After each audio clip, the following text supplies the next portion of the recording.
अस्सलाम वालेकुम।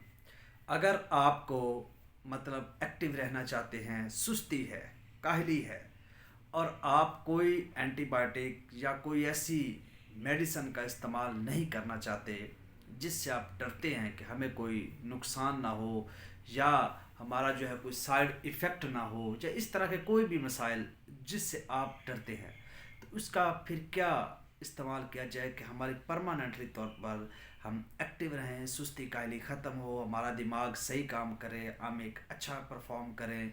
तो ये सारी चीज़ों के लिए एक अक्सीर है, एक जड़ी बूटी मशहूर व मारूफ है जिसका नाम है बरगद। बरगद एक ऐसी चीज़ है कि अगर बरगद की चाय 3-4 रोज़ इस्तेमाल की जाए तो ये इसका नुकसान तो ज़ीरो है और साइड इफ़ेक्ट तो ज़ीरो है।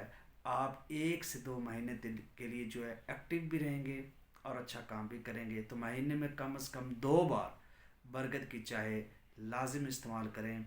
इसके बहुत ज़्यादा फ़ायदे हैं। फ़ायदा उसी को नज़र आएगा, उसी को पता चलेगा जो इसको इस्तेमाल करेगा। जो सुन के छोड़ देगा उसको इसका क्या अंदाज़ा कि ये शहनशाह और ये बुज़ुर्ग बूटी का क्या फ़ायदा है। शुक्रिया।